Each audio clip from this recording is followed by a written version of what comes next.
Primer punto, la perspectiva y la dicha de Dios. Porque yo quiero que sepan que Dios es feliz. Cuando vemos los atributos de Dios, oímos uno de él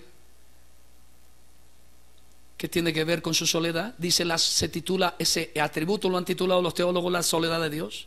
Cuando uno piensa en soledad, uno se siente angustiado. Pero cuando Dios piensa en soledad, es feliz, porque antes de que todo fuera creado, Él era, porque Él es eterno y era totalmente feliz. Si usted tiene una idea de felicidad o está buscando felicidad, usted tiene que saber que Él no solamente es la fuente de la felicidad, Él es la felicidad misma. Así que, en la perspectiva dicha de Dios, Él nada necesita, Él es rico en todo. Por favor, hágase esta idea: Dios no necesita nada. Ustedes, ¿cuántos necesitan? Pónganse de pie los que han venido aquí necesitados. Pónganse de pie en cualquier área económica, moral, espiritual, familiar, conyugal, con los padres. Siéntense, hermanos. Pero yo quiero que entiendan que Dios no necesita. Él es rico en todo. Piensa en amor y Él es el amor. Piensa en la paz y Cristo es la paz. Piensen en el gozo. Y no solamente el gozo, algunos dicen, lo espiritualizan, el gozo espiritual. No, ese gozo que le hace poner, como diría mi madre, arrozuda la piel. Ese gozo es Dios.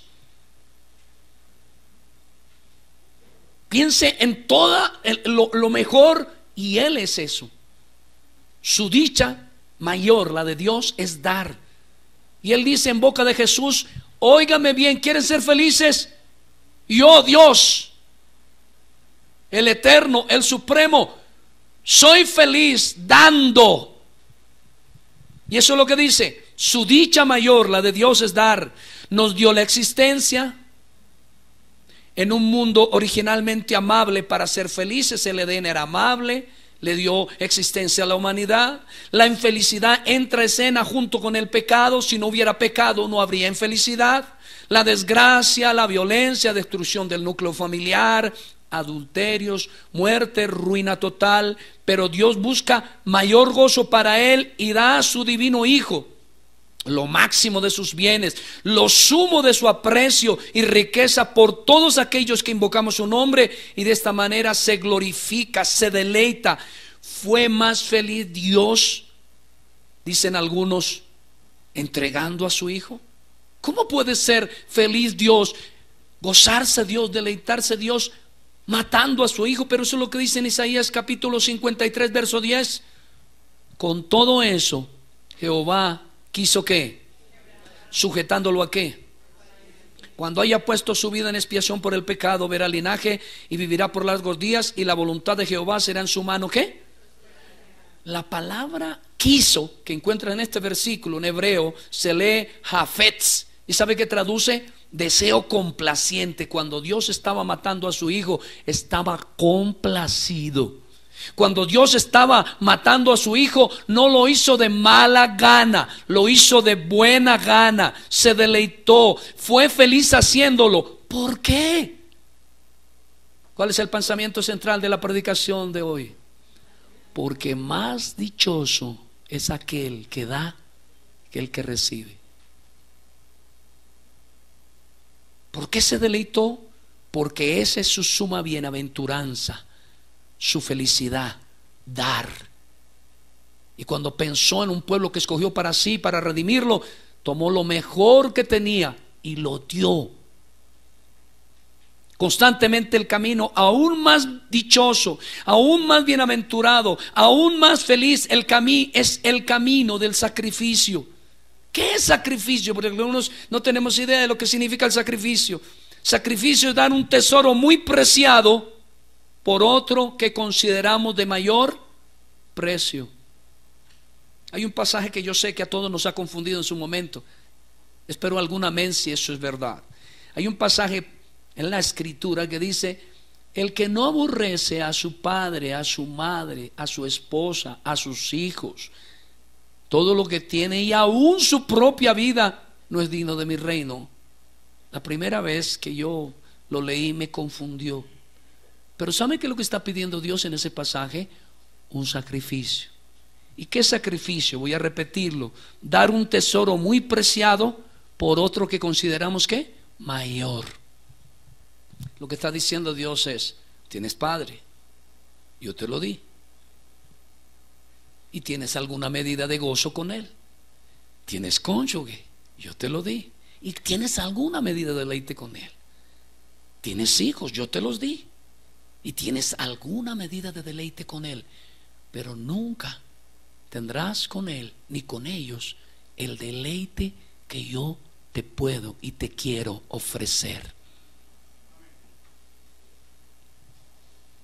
Si Dios dio a su Hijo por nosotros, lo más preciado de su ser, imagine el precio y el aprecio que tiene por aquellos que invocamos su nombre. Voy a repetir: sacrificio es dar algo muy valioso por algo mejor.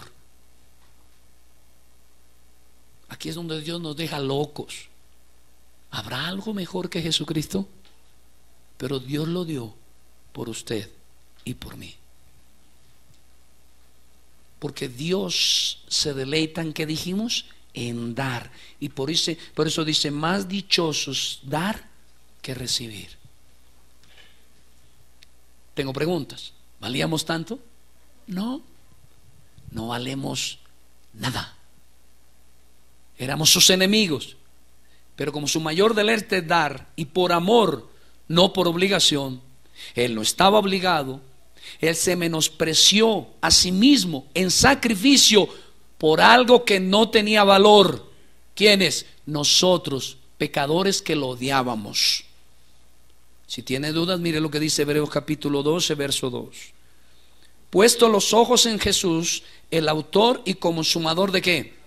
¿Y qué dice luego? El cual por el gozo, si ve que no fue con amargura, con tristeza que dio, sino con gozo, puesto delante de él, ¿qué hizo? Sufrió la cruz, menospreciando el oprobio, y se sentó a la diestra del trono de Dios. Es decir, Dios, en un sentido misterioso, se menospreció a sí mismo a favor nuestro, y a eso se le llama un sacrificio.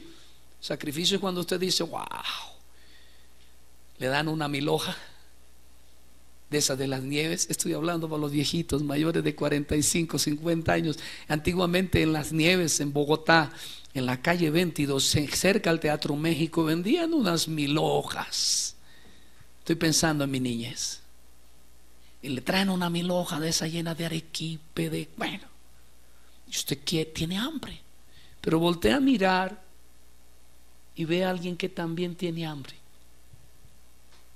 Su hijo.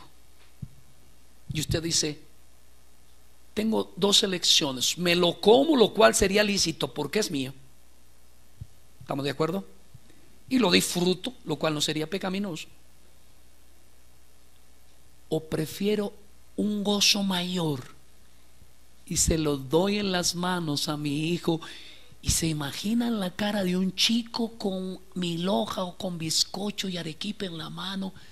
Y aunque este papá que estoy poniendo por ejemplo no come, el solo hecho de ver comer y la alegría de su hijo le da un placer mayor que si se hubiera comido 10,000 hojas. Eso es lo que está diciendo Dios. Vuestro problema es que estáis tan centrados en vosotros mismos, tan preocupados de produciros deleite a sí mismos, de gozaros en vosotros mismos, que lo que ha venido a vuestras vidas es saciedad, cansancio y amargura. Porque Jesús lo dice: la dicha genuina y la mayor está en dar antes que recibir. Nuestro valor ahora es Cristo. Mire lo que valemos ahora, no valiendo nada. Ahora, ¿cuál es mi precio? Si usted preguntara: ¿cuánto vale el pastor suyo? Y no estoy hablando de un chantaje o de una sicariato o de una que vaya a negociar mis principios bíblicos, sino cuánto vale intrínsecamente, esencialmente, la vida de un pastor, de su pastor.